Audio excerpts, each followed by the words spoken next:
Amém, queridos irmãos, chegamos à terça-feira, primeira semana de um novo volume do Alimento Diário, intitulado Aquilo que o homem semear, isso também ceifará. O título dessa primeira semana é Andai no Espírito e jamais satisfareis as concupiscências da carne. O título da terça-feira, Deus quer dar a sua vida ao homem. O versículo, Efésios capítulo 1, versículos 19 e 20.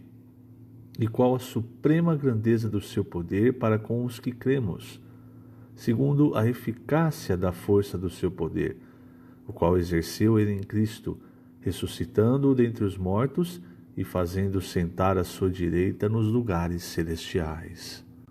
Senhor Jesus, obrigado, Senhor, por mais um dia. Abençoa-nos, Senhor, nesse dia, como o Senhor tem nos abençoado em todos os dias de nossas vidas. Não só com as bênçãos materiais, mas principalmente com toda sorte de bênçãos nas regiões celestiais em Ti. Por estarmos em Ti, podemos desfrutar, Senhor, de tudo o que o Senhor é e de tudo o que o Senhor fez, também de tudo o que o Senhor tem. Isso, para nós, é uma grande riqueza e grande misericórdia da Tua parte. Misericórdia que se renova a cada dia, para que também desfrutemos da Tua grandiosa e superabundante graça. Obrigado, Senhor. Obrigado por também Tua rica palavra, que o Senhor tem dispensado dia após dia para nós. Palavra cheia de espírito, cheia de vida, que também nos faz ser cheios de espírito, cheios de vida. Obrigado, amado Senhor. Jesus é o nosso Senhor. Muito bem, queridos irmãos. Quero começar já nessa terça-feira, o título é Deus quer dar a sua vida ao homem. Lendo na página 8, o segundo parágrafo. Tudo o que Jesus sofreu, até ganhar a autoridade máxima no universo, é para conduzir a igreja, os muitos filhos de Deus, à glória. Isso está em Hebreus capítulo 2, versículos 9 e 10. Nosso destino é o reino e a glória, por isso Deus criou o homem como um vaso para contê-lo. Não precisamos ser capazes, em Cristo nós temos o Deus Todo-Poderoso habitando em nós. Então veja, irmãos, isso é muito rico, porque a redenção, ela não é a redenção por si só, o objetivo final, mas é o início de algo que na verdade começou no Jardim do Éden com a criação do homem. A ideia de Deus era que o homem participasse, tivesse sempre, a ideia inicial de Deus sempre foi que o homem estivesse em Cristo, participando de sua justiça, de sua santidade, da glória de Deus. Mas com a queda, o que Paulo fala em Romanos 3? Que todos pecaram e carecem da glória de Deus. Ou seja, quando nós falamos da glória de Deus, nós falamos da própria presença de Deus. A presença que Deus falou para Abraão em Gênesis 17, anda na minha presença e ser perfeito. Então, quando Hebreus 2 fala que o Senhor tem conduzido, muitos filhos à glória, esse é o objetivo inicial, é que nós tivéssemos a plena presença de Deus em nós. Hoje, ainda de forma espiritual, mas amanhã, no reino, na glória, de forma presencial, nós totalmente mesclados a Deus. Isso é algo maravilhoso e por isso, irmãos, o Senhor hoje ele tem feito um trabalho, entre aspas, em nós, um trabalhar em nós. Quando o homem comeu, a mulher, ambos comeram da árvore do conhecimento do bem e do mal e foram expulsos do jardim, o que o Alimento Diário de hoje nos mostra? Que para guardar o caminho da árvore da vida, Deus colocou um querubim com uma espada que se revolvia em fogo. Então era uma espada flamejante. São 3 itens, e esses 3 itens representam não só uma barreira para o homem, mas também aquilo que o homem perdeu. Então a espada representa a justiça de Deus, o fogo representa a santidade de Deus, e o querubim representa a glória de Deus. Então, a partir desse momento, para que o homem pudesse ter a presença de Deus, porque, por exemplo, você percebe que ainda em Gênesis 4, Deus falava com o homem audivelmente, falou com Caim audivelmente. Ou seja, ainda o homem tinha a voz de Deus para ser o seu guia. Ele tinha ainda um pouco da presença de Deus, não é? E para isso era preciso o quê? Era preciso do serviço que Abel se dispôs, né? Que é o serviço, é o pastorear das ovelhas, para quê? Para que essas ovelhas, cordeiros fossem oferecidos em sacrifício.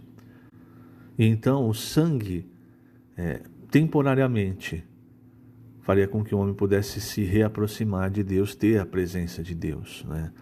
E nós sabemos, o Senhor Jesus, em Apocalipse 13, ele é descrito como cordeiro morto desde a fundação do mundo, ou seja, já desde esses primeiros animais mortos com esse fim, eles já representavam Cristo. Então, veja, irmãos, esses requisitos, né, da justiça. Justiça por quê? Porque Deus é justiça. Santidade, porque Deus é santo. E a glória, porque a glória é o próprio Deus, né? A pessoa de Deus. Tudo isso para que o homem pudesse ter a presença de Deus. E o próprio Senhor Jesus, ele cumpriu esses 3 requisitos para que nós fôssemos reaproximados de Deus, pudéssemos ter hoje o que nós temos, a plena presença de Deus dentro de nós, no nosso viver. Então a obra do Senhor Jesus é como se ela tivesse nos levado de volta nesse ponto, no ponto antes da queda. Porque antes da queda, o que o Senhor tinha feito? Ele tinha colocado Adão ali e dado instruções, colocado Adão no meio do jardim de frente para a árvore da vida. E as instruções para Adão eram claras. Então, quando Adão comesse da árvore da vida, a própria vida de Deus entraria em Adão, no homem, depois em Eva, enfim. E essa vida passaria a governar o homem. E esse governo daria ao homem a noção do que é bem e mal, do que é vida e morte. Agora, o que aconteceu? Então a gente sabe, a Eva foi enganada. E por que foi enganada? Porque foi dado a ela um falso caminho. Então perceba isso. Deus deu um caminho para Adão. Falou, olha, comendo da árvore da vida, com o passar do tempo, você vai se tornar como eu. Por quê? Porque você vai crescer em vida, em natureza. Então é um tempo, né? Isso é como nós agora. É progressivo e demora para você crescer em vida. Não é de um dia para o outro. Mas Satanás ofereceu um caminho curto. Olha, se você comer dessa árvore aqui, você vai ser igual a Deus. Você vai poder julgar o que é bom, o que é mal. E você não precisa mais de Deus. Então ofereceu um caminho, aparentemente um caminho mais curto. Precisa tomar cuidado com esses caminhos mais curtos. Porque quando eles aceitaram a sugestão de Satanás de um caminho mais curto, então a árvore da vida foi fechada, o caminho para a árvore da vida, que é o caminho original, foi fechado. Eles foram expulsos do jardim e toda a humanidade agora carrega em si o pecado e também a morte. E agora a nossa situação, como eu disse, é como se nós voltássemos lá na mesma escolha, na mesma posição de Adão e de Eva. E qual a instrução de Deus para nós? É que agora, antes eles comiam fisicamente da árvore da vida. Agora nós comemos da árvore da vida através da palavra. E a palavra é Cristo. A árvore da vida representava Cristo. A palavra de Deus, e essa palavra que nós temos recebido é Cristo. Não é um mero conhecimento, mas é a palavra, a vida, não é? Quando a gente viu as epístolas de João, nós vimos a palavra da vida. É a palavra da vida que entra em nós, que gera a comunhão da vida, que muda o nosso interior, que nos transforma, que nos faz crescer em vida, como Deus queria no início. E o final também era o que Deus planejou no início, que o homem estivesse na glória. Então a glória não é um lugar, a glória é estar cheio na plenitude de Deus, que é a própria glória. E nós vamos ter isso na volta do Senhor, se nós permanecermos firmes em Cristo, seguindo o caminho de Deus e não os atalhos que Satanás apresenta, atalhos falsos, que Satanás apresenta no nosso viver, no nosso dia a dia. Então, e aí eu volto e remonto para o título de hoje. Deus quer dar a sua vida ao homem. No princípio era isso, irmãos, não era um mero conhecimento que Deus queria dar ao homem. Isso estava implícito ao homem comer a árvore da vida, por quê? Porque a vida de Deus governaria o homem.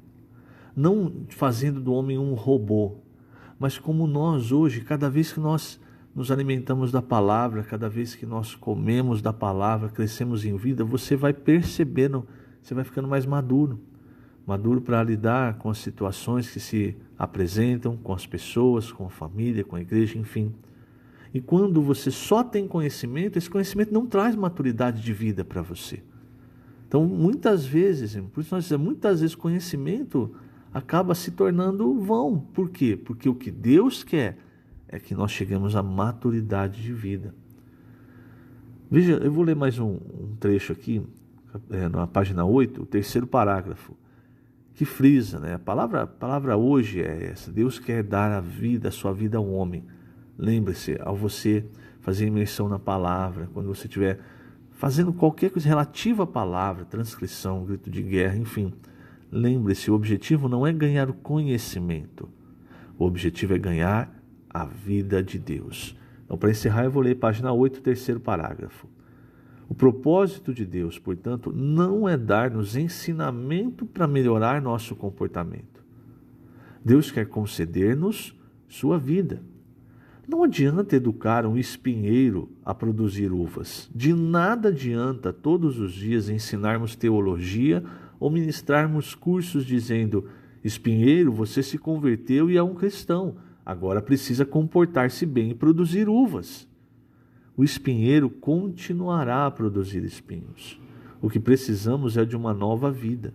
Quando Deus conduziu o homem ao meio do jardim onde estava a árvore da vida, sua intenção era que o homem recebesse sua vida. Essa vida divina nele, passaria a governá-lo, a dominá-lo, e ele assim dominaria toda a terra. Então você vê, é o princípio do que Deus queria. Não mudou, irmãos, Deus não mudou o seu plano. Novamente, através da vida é que vem o governo. O governo é da vida. Amanhã nós vamos ver um pouco mais sobre isso, sobre a árvore da vida.